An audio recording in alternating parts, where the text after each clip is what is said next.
when we go through the Parshas of Shemos, I think Rabbi Fisher says at the beginning of every share the past 2 weeks has been like action-packed, just action-packed. So again, we're hitting the end of Shemos, and it's as action-packed as it has been. Albeit a little less, because it's more of a repetition of going through the various mitzvot and commandments of how one should go about, how the children of Israel went about building the Mishkan. This week's parsha, it's a double parsha. It's Vayakhel-Pekudei, and so let us start. Vayakhel-Pekudei. So I want to start off with sort of an introduction. It's not just an introduction to Vayakhel-Pekudei, it's an introduction to the entire building of the Mishkan. Starting from Truma and Tetzaveh, when it seems like Moshe was commanding the children of Israel to go about and actually build the Mishkan. And then we had Kisisa, where at the beginning, was talking about the Kiyar a bit, about how the Kohanim have to wash their hands. Then it went off into the saga of the golden calf. Then we come back to the Mishkan and Vayakhel-Pekudei, as once again the Torah sets aside 2 full parshas to teach us how we go about building and constructing the Mishkan. Now, it's just a little funny how it works. That two parshas on the Mishkan, then smack right in the middle we have the golden calf, and once again we come back to the Mishkan itself. So, what's going on here? What's the flow? So, there's overall 2 approaches. We'll start off with 2 approaches. We have Nachmanides, we have Ramban, and then we have Rashi. Just let me a second. We have Nachmanides and Rashi. So, there is an idea in the Torah of there's no order in the Torah.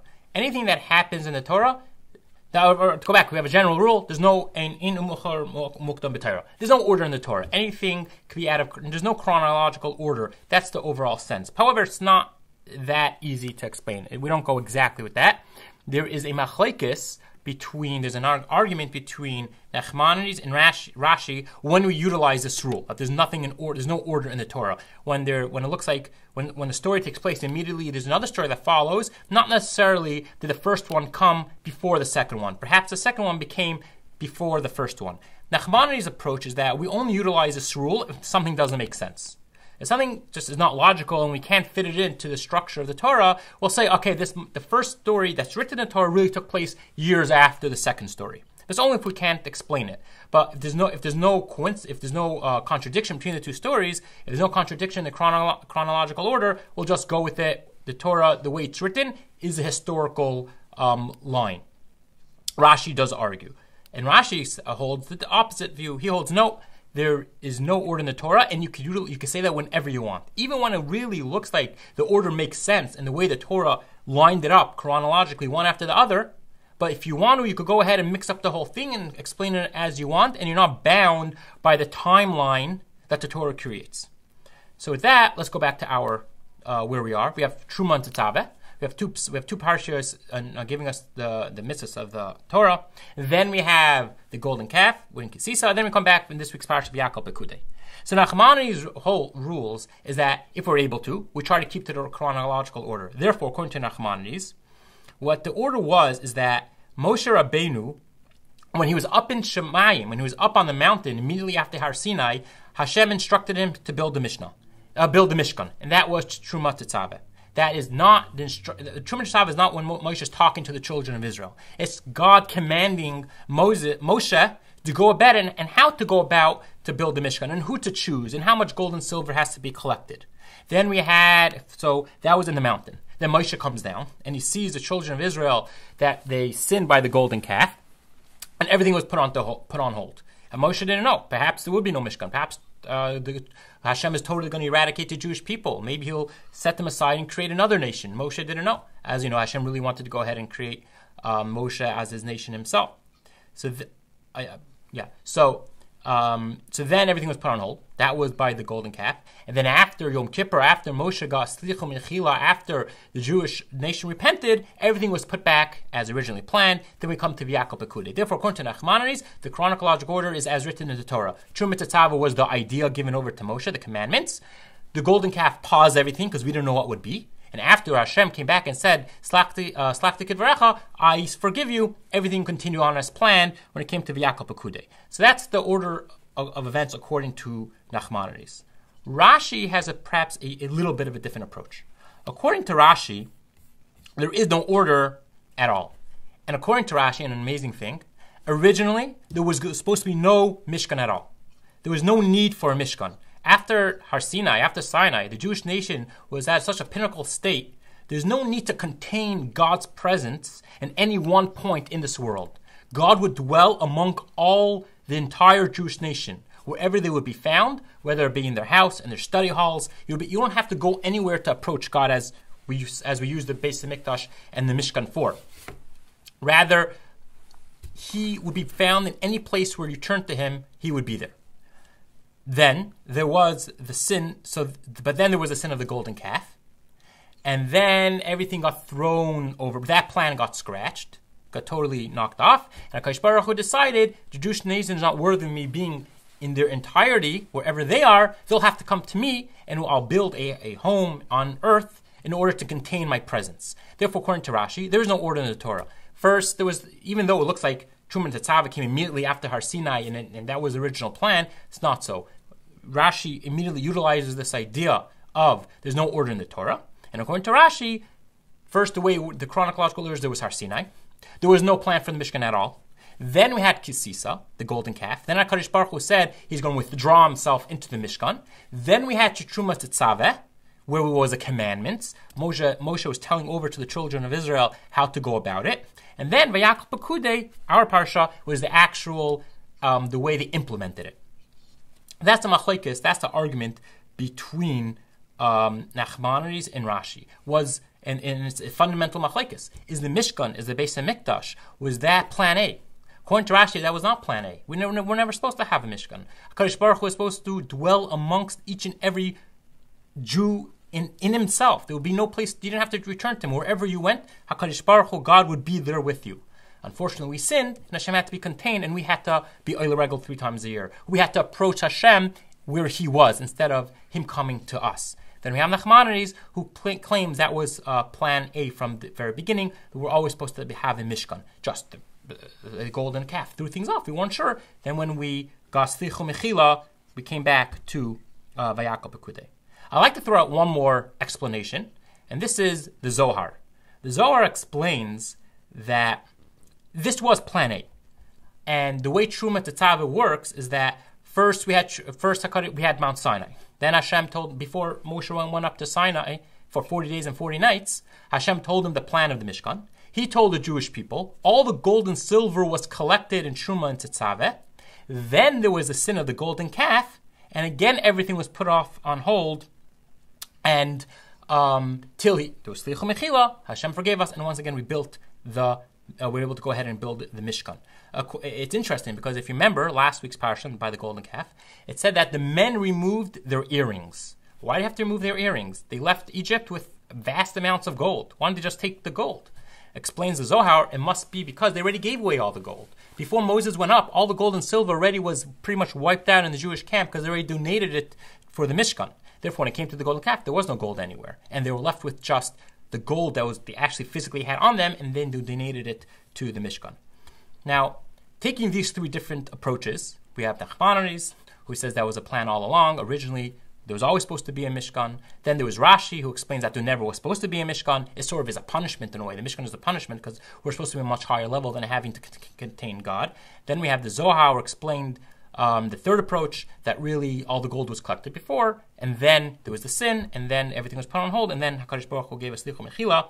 So there's a Hasidic approach given over by, I think the Rebbe Lubavitch brings it down as well, that there's 3 separate states that the people, according to these 3 explanations, the 3 separate states, in 3 separate states the people were commanded to build the Holy Mishkan for Hashem. We have the Zohar's approach, which was pure and righteous. When they actually donated, when the planning and the donation and the collection for the Mishkan took place, the people were pure. This was before the golden calf.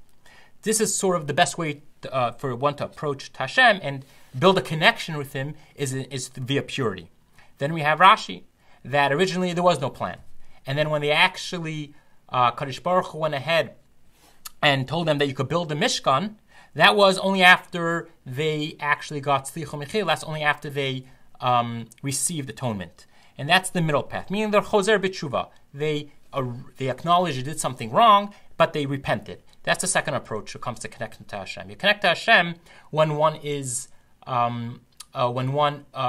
realizes his errors of his ways, and he goes ahead and he repents and connects to Hashem that way. And then there's a third approach. Then we have the Ramban, Nachmanides. We're not talking about pure, because they only gave the money after the golden calf. We're not talking about Baalei Tshuva because nothing really changed. Even if it looks like, according to Nachmanides, even if they never would have repented, Hashem still would have given them a Mishkan. We have the last approach, that nothing changed at all. Unlike the Torah, right? We have tablets 2.0.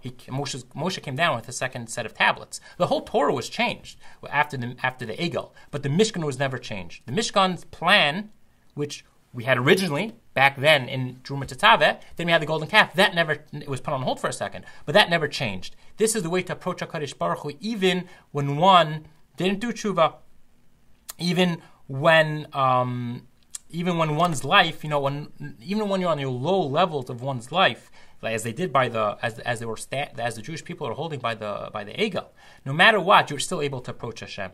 And HaKadosh Baruch Hu was willing to take the gold and silver even from sinners to teach us this lesson that no matter where someone is holding in life, as low as he is, Hashem will never turn you away. So that's an idea of how we approach these parashios. We have this Truma Tetzaveh, we have the idea of the Mishkan, we have the giving of the actual, we have the sin, and then of the golden calf, and then we have the two the parshas we are in Vayakhel-Pekudei. That is a nice approach, 3 different ways how they chronologically add up, and 3 different approaches and we can learn from there 3 different approaches to serving HaKadosh Baruch Hu.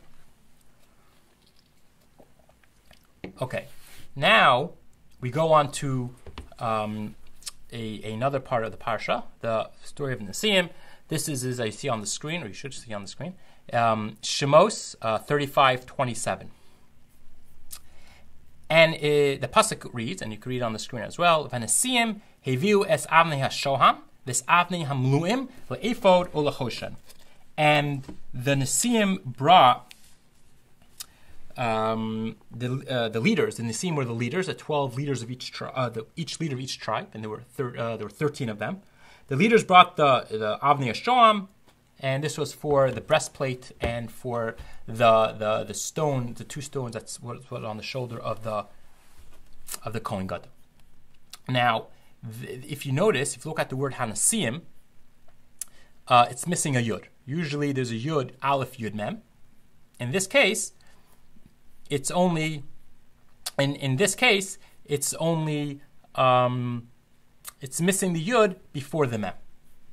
So the question is why? And Rashi, which I'll read to you, gives us the answer. So I'll read Rashi. Amar Rav Nasan, Ma ro Nesiim lisnadei bechanukas mezbech betchila, u'b'mlechas Hashem nisnadei betchila. That in Bamidbar, like on Chanukah and on Sukkot, we go through the in Parshas Nasai. We read the repetitive when we repeat and we keep on repeating over the karbanos, the sacrifices that the Nesiim brought, and they were the first to bring in. HaKadosh Baruch Hu was so pleased with them that they stepped forward and decided to donate the first karbanos to the Mishkan. Each and every Nasi got their own parsha, or their own paragraph, even though it was repetitive. Each and every one gave the same. So, and they stepped forward. But apparently, over here in our case, they were the last ones to bring anything from the Mishkan. They brought whatever the children of Israel couldn't bring. They brought the Avnei Sham and Avnei Mun. The question is why. So, Elkach Amur Nesiim, I'm reading from Rashi, Yisnadvu Tzibur Mashin Yisnadvin. So the original plan was, the Nesiim sat back and said, listen, they said to each other, there's so much gold and silver to be collected, there's practically no way the children of Israel could bring all of it themselves. Therefore, let us sit back. We won't donate anything. We don't want to, overwhelm everyone else. We don't want to take the mitzvah from everyone else. But there's no way they're going to be able to take care of everything. and then we will go ahead and cover and fill the void. Anything that the children of Israel can't bring, we'll go ahead and we'll bring it ourselves. So they stayed back, and then when they woke up one morning and they heard the voice ringing through the camp that enough has been brought, they thought to each other, "Oy, what are we going to do? We're left with nothing." We decided to wait. We hesitated for a good reason, but we hesitated, and now there's nothing for us to bring. So they were lucky that the only thing that they couldn't bring, the children of Israel couldn't find the precious stones. HaKadosh Baruch Hu made them a miracle that they were able to find these precious stones. And then when we came to the first sacrifices, they stepped forward. So I heard this following idea. I'm about to sit over from Rabbi Trank. Rabbi Trank was my principal in Rockaway in Yeshiva Torah. I was in Israel and he was visiting, and he said over the following vart, and it resonated for me, and I remember it's been a while, at least 6-7 years. So he explains as follows. The question is, why did the Nesiim wait? Why did the Nesiim not step forward immediately and go ahead and donate? Because apparently they sinned. They lost their yud. So apparently they if you lose a yud in the Torah, that's pretty significant. So obviously they did something wrong. So what did they do wrong, and why did they do it? So if you, I'll just throw out some psukim here in Bamidbar 11:16, and also in Shemos. We don't have to look this up. In Shemos in 5:14, it writes that who are the 70 leaders, and also the Nesiim are thrown in this as well. The 70 leaders, who the Sanhedrin and the Nesiim, why were they chosen from amongst all the entire children of Israel to lead the Jewish nation? What was so special about them? So the Rashi explains in Bamidbar and Shemos, who I just mentioned, is that these were the overseers when it came in Egypt. When the children, we know stories of the capos in the concentration camps that say they sort of utilized their position to sort of terrorize most of them. For the most part, it looked like they terrorized their brethren. But there were also capos in Egypt, but they were the opposite. They protected the brethren. When the children of Israel didn't reach the proper quota, they didn't reach the quota of bricks that Pharaoh commanded them to bring, they were, instead of the children of Israel receiving the blows that the Egyptian taskmasters threw at them, the overseers, the Jewish overseers, took the blows for them. They shouldered the blows and they shouldered the loss of the children of Israel. They were always there for their brethren. Therefore, they merited to receive the great position of being leaders in Egypt, because that's what a leader is. They take care of the brethren. They put others before them. So what happened here? Why did they fall short here? So just like in Egypt, they always covered their brethren. They always filled the void. They always took the blows. The same thing by the Mishkan. They stood back, and they really stood back out of this. This is who they are. They protected their brethren. So when it came to collection from the Mishnah, they don't want to give everything immediately. They wanted to protect their brothers and be able to fill the void when the time comes, and they thought that their brothers and sisters would not be able to donate as much as was required for the Mishkan. And that's the reason why the Nesiim stood back. It is who they are. It's in essence who they are. They cover for their brothers and sisters.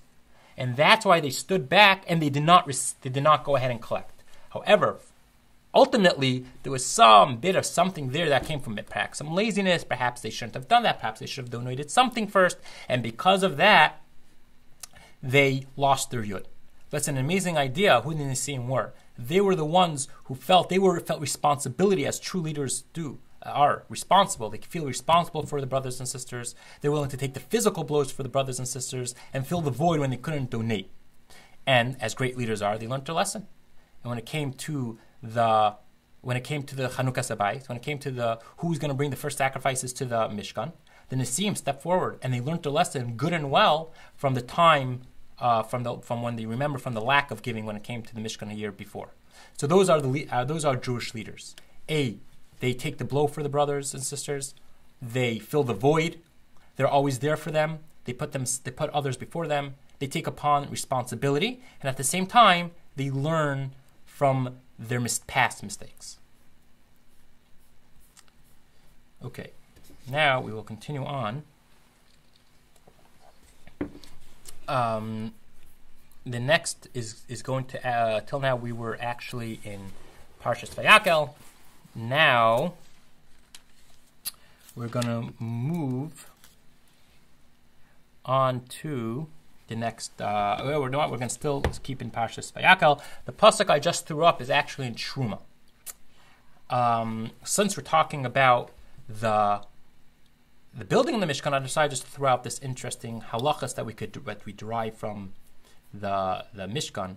So here in Truma it writes the Hakamaises Mishkan, when I talk about the crushing, about the beams, the beams that surrounded the Mishkan, where they put the beams into the sockets. So I talk about the crushing, the beams.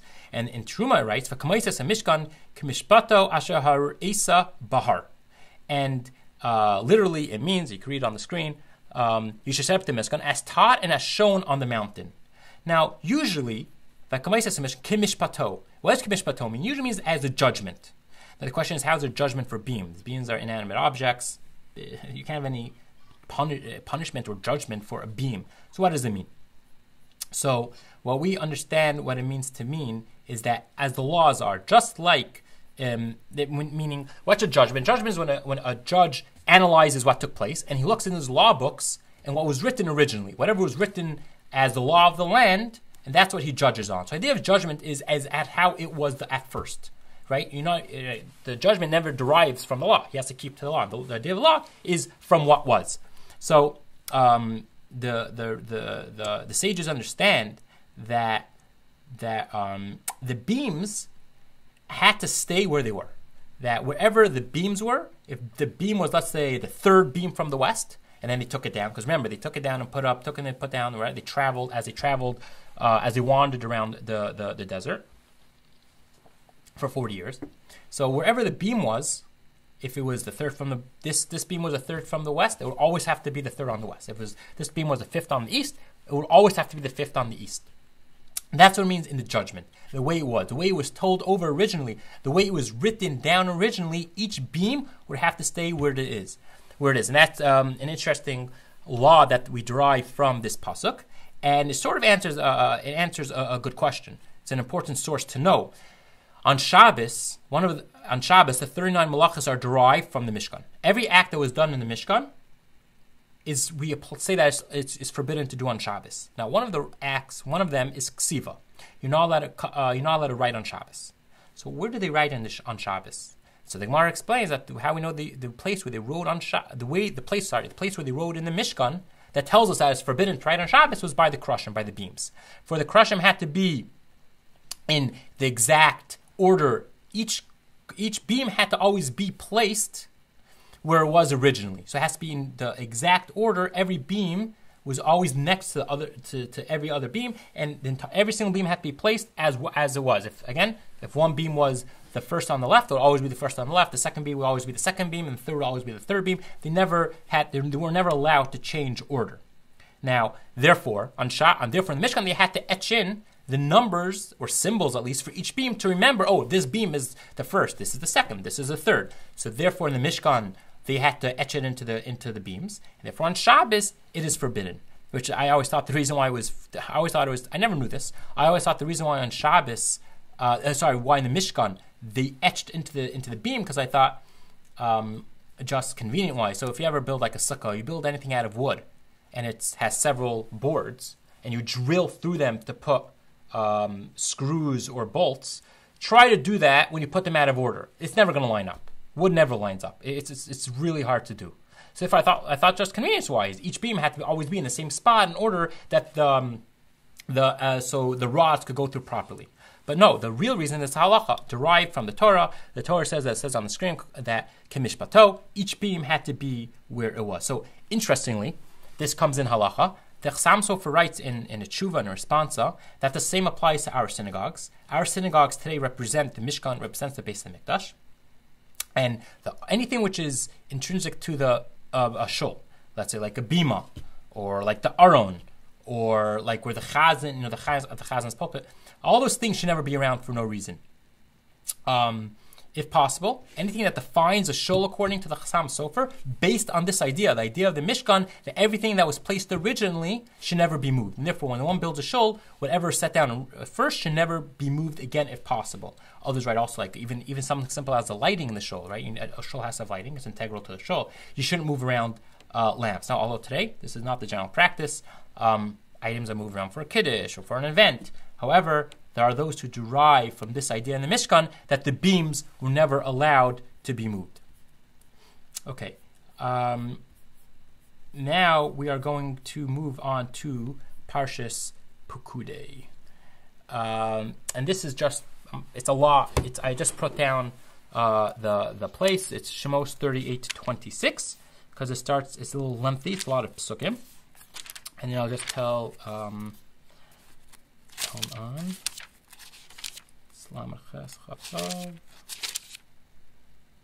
Right, so if you see over there in 26, it starts going through, they do a census, an accounting. Moses goes ahead, Moshe goes ahead and makes an exact counting down to the, whatever you want to call it, down to the ounce of every piece of copper, every piece of silver, and everything. Moses does an accounting for a few psukim over there, and he goes through everything to exactly every ounce that was used in the Mishkan.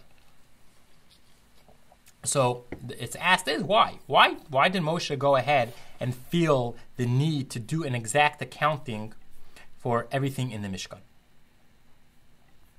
So, the sages write that Moshe was afraid.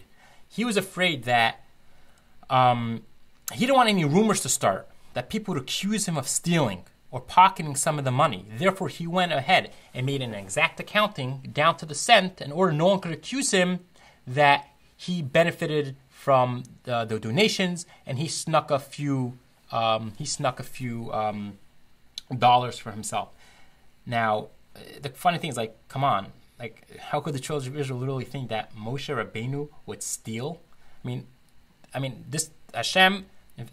Also in the Torah, Hashem says about Moses that he was Ish Naaman. He was the most trustworthy person in the world. So, like, if God is testifying that Moshe is trustworthy, how could the children of Israel go ahead and even think that that Moses would actually steal? Why would Moshe have to go ahead and actually do a full accounting? So there's a few answers. The following two answers is said in the name of the Tolna Rebbe from Eretz Yisrael. The answer is that Moshe did it for himself. That the reason Moshe went ahead and did the counting is that he was human, and he understood there are temptations. And here he's standing in a storehouse with the amount of gold and silver that was given is unfathomable. He's sitting here by himself all day long, counting as all the children, as Bnei Yisrael bring in all the gold and silver. So of course he's going to go. So he did an accounting for himself, in order that there's no temptation for himself to actually go ahead and steal and cause a rumor to take place. So if he gives an exact accounting, then there's no way that he'll be able to steal and get away with it because he already gave a full accounting. So he put an obstacle in front of himself to stop himself from even coming to the ability to steal, and that's how one has to deal with the Yetzer Hara, with the evil inclination, is that the best defense is a good offense. Place obstacles all over the place to stop you from ever getting to the point where you actually trip. Now, it's one explanation. There's another explanation, very interesting. This is going back to the idea of how could the children of Israel ever say that? How could they ever come ahead and accuse him? So the first explanation is like, of course they wouldn't accuse him. Moshe was doing it for himself, so it doesn't come to an accusation. He was afraid that it might come to an accusation if the truth is, if he might be human and blunder. But the Tolna Rebbe gives another explanation, that when one works for the community, called Oisech B'Serech Tzibur, as we say every Shabbos, that if one goes ahead and is busy with the needs of the community, it's unfortunately, the way it works, the way the world is for people to go ahead and start whispering about him and start talking up behind his back. And even though they're not getting any payment, and even if you are on a board of an organization and you work hard and you put blood, sweat, and tears for the organization, and you do so much good for the community, it's just the way of the world for people to go ahead and start, spreading malicious rumors about you. And therefore, Moshe knew for a fact that rumors will start spreading, and no doubt about it, by making an exact accounting, he was able to squash any potential rumors about pocketing the gold.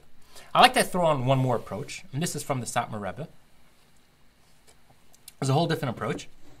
Now, he agrees. The Satmar Rebbe agrees. There's no logical way that the children of Israel, Bnei Yisrael, would ever go ahead and accuse Moshe of stealing. There was no such thing. So what did the Medrash mean? The Medrash clearly states that Moshe did the count because he was afraid that the children of Israel will start rumors about him.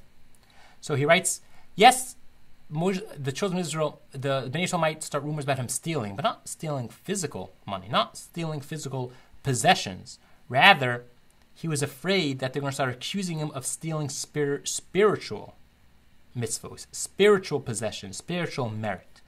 He was afraid that the Bnei Israel would accuse him of he gave so much of his own.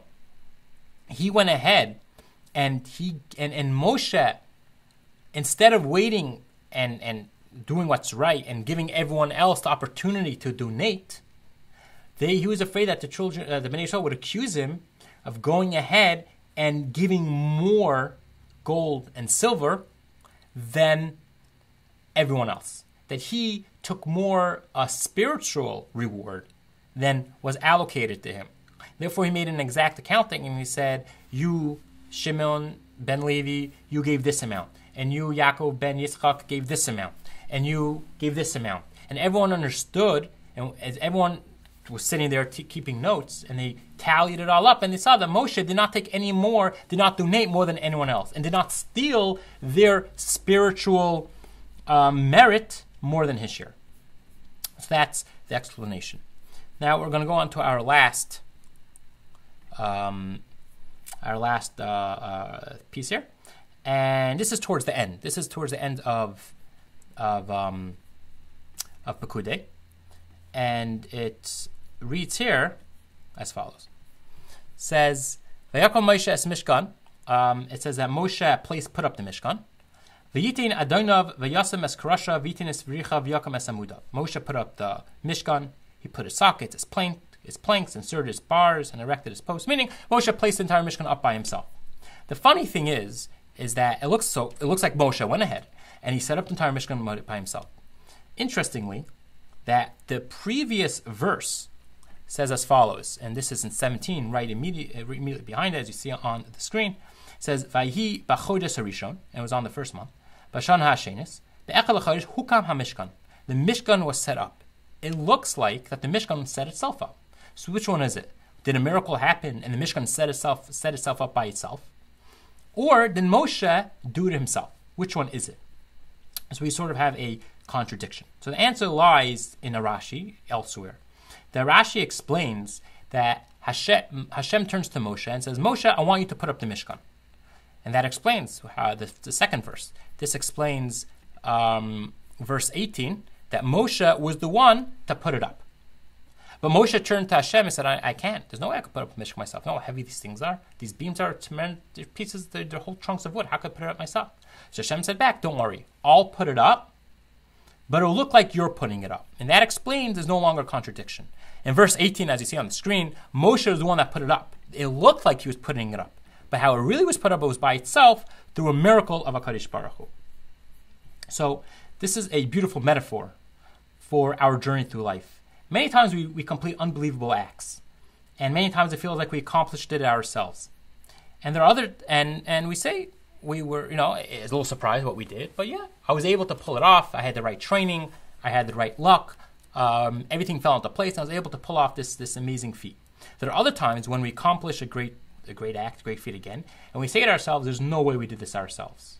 It's impossible that I am able to accomplish this act the way it took place. It makes no sense. It was Hashem, God helped me out in every Hashem assisted me on every point along the way. Just like Moshe, it looked like he did it himself, but really it's Hashem doing everything.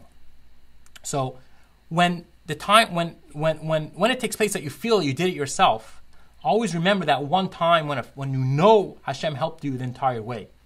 And when you think it's your ability and self that did that great act, just think back and you could apply that feeling of knowing that HaKadosh Baruch Hu was there the entire time, and is always Hashem that does the heavy lifting. And we are just the actor. Just as we see by Moshe, as we see in the Pasuk, it seems like Moshe put it up, but the previous verse really tells us what's happening. Hashem did everything. And with that, we will conclude Parshat Vayakhel-Pekudei, And chazak chazak v'nischazek. And next week we're on to Vayikra.